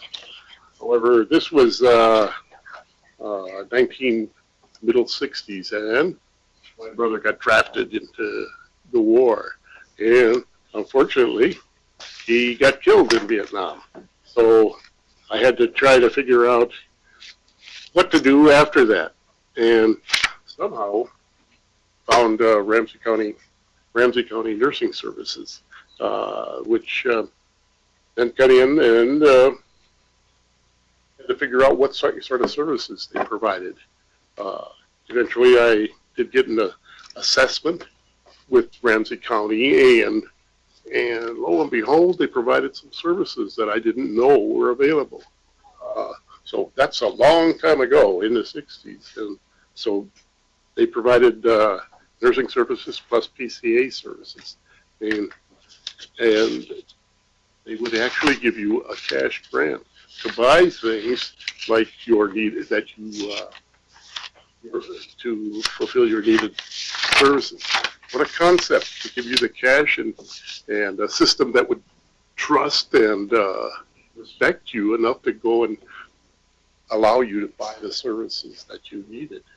But then in the 70s, something happened. We determined statewide. We need, a lot of people are coming to us for services, so what are we going to do? So they privatized the system. They privatized the system, and the effect of the privatization drove those salaries and wages down. And nothing that Jeff has spoken about and proposed, like complex cases, just regular services, and wages took a dive. They continue to dive today, as Jeff said. So us persons with disabilities became kind of expensive for the system. And the only thing to solve that with is probably taxes. But as you know, we're in a tax cut era. I'm totally against it. I'm totally dependent for my total existence over 50 years on government services. So my folks could have handled me, but unfortunately they had to pass away, you know, so they're all going away. So, and luckily in Minnesota, we sort of have a main human services department of government that has been willing to work and pass programs that allow persons like me with a disability to continue to exist. We've got a legislature that, along with that, and also to pass legislation that allowed me to continue to exist. But the demands of persons with disabilities are there, and luckily we have a Human Rights Act, we have ADA, and we have the Olmstead implementation happening right now. But I have fear that those things may be able to disappear, and I want folks to make sure that they keep their eye on those things. So Minnesota has a history of providing for many people, and persons with disabilities are no exception. Let me give you an example. I know of a case right now in Minnesota where an individual who has cancer and has 2 children that need wheelchairs. Unfortunately, they lived in Texas for many years, and these young men are in their 20s, and for many years they've been running around on their butts at their house in Texas because Texas will not provide a wheelchair for them. And so they have friends here, so a few years ago they moved here. They're in the process of getting a wheelchair. So my point is that Minnesota has services, however they've come about because we've had strong advocates. Remember a few years ago when we were lobbying for dental care, we had those little posters with missing teeth. Well, in many states, what they do to solve that problem is take out all of your teeth and give you false teeth. So those false teeth are less money to take care of. It takes so the cost is always a question. But here in Minnesota, we have Olmstead that's going to help us to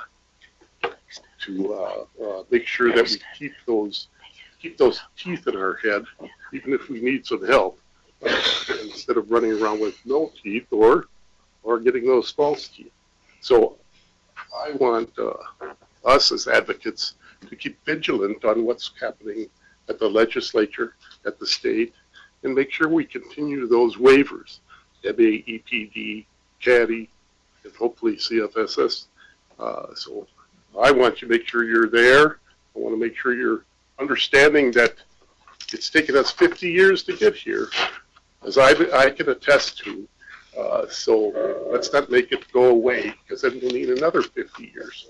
So I want to really urge people to know their legislator and make sure they have their phone number and their email, and call them and say, hey man, we need a human services plus a humane legislature. Thank you. Yay. Thank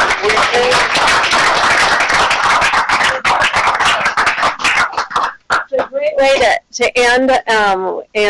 When Rick came and said he wanted to speak, I said, "What do you want to speak on?" And he's like, "Whoa!" I said, "Can you slow it down to a few minutes? We don't have," because he could have taken 2 hours, and it's good stuff. So, questions. We still have some folks in the room. If you want to ask questions to Carol Ferry. If you have questions on self-driving, I can certainly try to answer those too. And we've got just a few minutes, George, on some of our issues. Does everyone want to get out of here? I think everybody wants to get out of here. Unless, questions? Did you? Yeah, but go ahead. In regards to the costs with and retention with PCA services, being looked at going out to some of these the small community colleges, offering like discounted rates, credits for certain programs, really try to draw in some of some of the more qualified people to actually work with these agencies. It's what I've run into. I'm a case manager with Washington County, and what I've run into is there's a big struggle because there's either a language barrier or even the ability, through inadequate training for these people to care for our clients. And I think when you're looking, kind of at the global aspect of it, I'm just wondering, has that part of the market been tapped?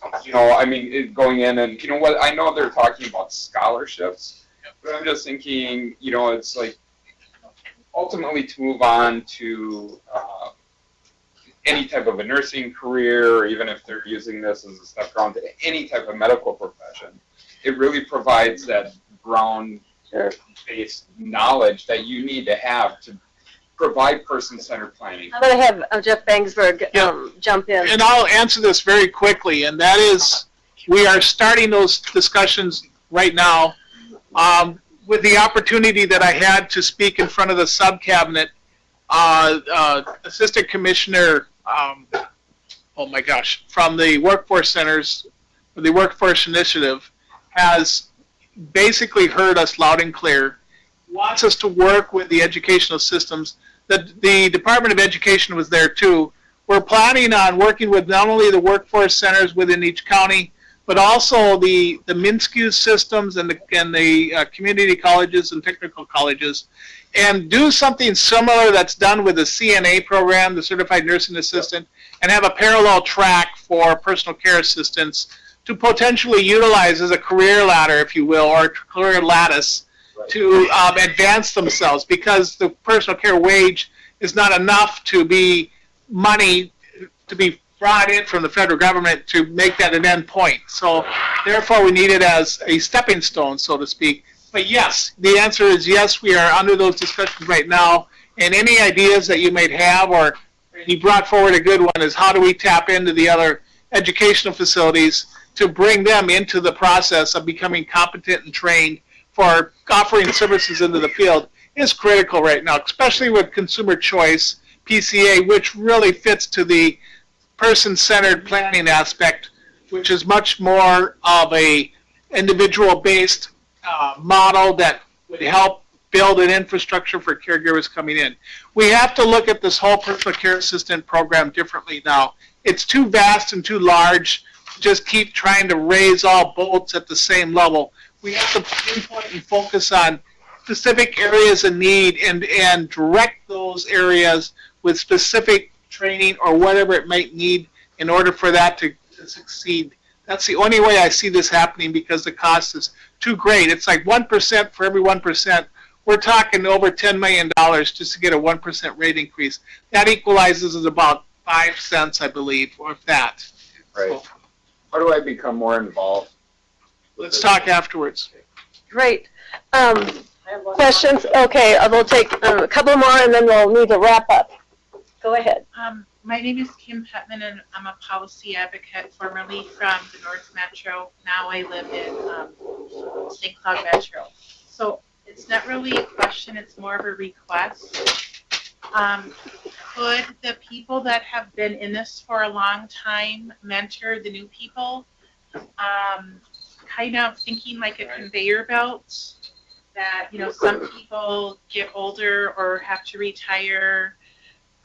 There's a lot of new people that want to join, but sometimes we feel shunned, and the new people are not going to do things perfectly right away, but everybody started out somewhere, and it could really help bring people together. Are you talking with respect to the PCA program, or? No, the big picture of working together on disability. Well, the disability advocacy Yeah. movement. Good idea. Taken, okay, we're gonna do Carol, then we'll do Chris. Come up here real quick. Just need the microphone. Stan, this is Carol Fury again from Equipa Life. I want to stay on this topic of the PCA program and workforce. Just keep in mind that people can indeed become self-employed and access the dollar amount that is available. As a self-employed individual, they can earn the full amount of money that is paid for the PCA, even though they have to pay for their own insurance. They will come out ahead. We've done the dollars and cents planning with 3 or 4 people who now run their own companies through Equipa Life's telework program, and it comes out at about $17 an hour. Just another FYI, we've also explored the notion of having people with disabilities becoming employed to assist those people with disabilities that are in need of services. We're talking high-functioning people with either traumatic brain injury or autism on the high end of the spectrum to come in and assist, and that's been done and tried before, and we'd like to try to formalize that more, and we've been talking with vocational rehabilitation services to see if they would be willing to experiment with this a little bit. And again, we can't get things moving quick enough to get the discussions going. We have to start thinking outside the box as to solving the problem. And recent legislation was changed just last year that will allow a person with a disability to provide services to another individual with a disability. The only problem is anybody who's receiving PCA services cannot provide services to somebody else, which makes sense. But if there's a high-functioning disabled individual, yes, they can now. And they'll do. Thanks, Jeff. And final question will be Chris, series? Well, I was just wondering, you know, so many interesting ideas that I heard today, and what can be a little bit intimidating is that there are a number of different. It's like this. It feels a little bit fragmented. Like, is there something that everybody agrees on? You know, like this idea of you know, the spend down, the injustice of the current Medicaid system keeps people in poverty, which is supposed to help people live more independently. Is that something that your organization supports? You know, I think we look at things globally together. We're working with the Consortium for Citizens with Disabilities, so I think we would look at it from a variety of vantage points, because pulling together all the different disability organizations, because I think there are some different thoughts and different organizations, but at the end of the day, I think the overarching theme is trying to move something forward. Can I respond to that? Sure. That is probably one of the biggest supported items amongst the disability community that has drawn interest and support from the entire disability community, including the provider community, because it lessens the burden on them too. So that is one of the few items, but the fiscal note that they attach to it, in my opinion, is outrageously high. The cost of the implementation, they say, is huge, and I don't believe it's that much, but that's been an issue all along. As far as the PCA program, you don't have a common thread of agreement of how the program should be run. So that's where we run into different points of conflict in some areas. I mean, Chris, just to answer, I mean, we look at that, medical assistance, reforming that is foundational to Olmsted. I mean, truly, you got, you know, if you're going to have any kind of choice and independence, you got to have enough income to support it. It is foundational, and I agree with, you know, that it is top priority for the Minnesota Consortium for Citizens with Disabilities, which represents, I don't know if she left, but it represents many, many, many advocacy organizations and providers. So I do think that's kind of one of the uniting issues. Sure. Final question? Hi there. I just wanted to let you know, my name is Melinda Shamp, and I'm with Wellness in the Woods, and we are a consumer statewide network around the factors around mental health and wellness. And one of the components that has arisen is conceptually, we put a lot of emphasis on Medicaid, understand it, got it, but not everybody's eligible for Medicaid in the state of Minnesota. And until you hit a certain level of acuity in terms of what you're dealing with, you're pretty much on your own. So I think that part of the challenge is to also be inclusive of any Minnesotan dealing with anything like this, which can be very tragic, and you have a lot of upfront losses that are experienced and you just can't get back to simply because you do not meet the criteria for Medicaid. It takes a very long time to be found eligible. You know all that. So I would really be encouraging you all to think a little bit differently about access so that it's much more inclusive of any Minnesotan who is faced with these types of, I would say, devastating losses in life to help offset that. Great point in which to end on. Access for all. Yeah. And thinking differently. Great. Well, I want to thank everybody for coming. Thank all the speakers. You know, Rick, I turn into a pumpkin here real quickly because it's going to end here. I don't have control over this, so we can talk afterwards, Rick, and get your questions. But thanks, everybody. Thanks, staff, and thanks, speakers. And we'll do this again in another year. So see you January 3rd at the legislature. Bye-bye. Thank you. Hey, it was good. Hey, really good job. Perfect. Perfect. Hasn't been ordered at Wow. Trying to figure out I didn't when he had You can relate to it, you know? No, that's fine. That's fine. It's kind of a steep learning curve for me in terms of what goes into digital accessibility. So I'm glad I went so yeah, to be the beginning pin. You know,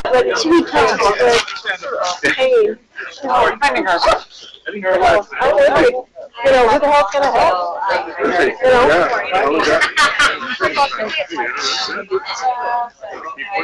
Probably not my other mom's gonna have so when you touch that, to see that angle, great. Even orders of veg.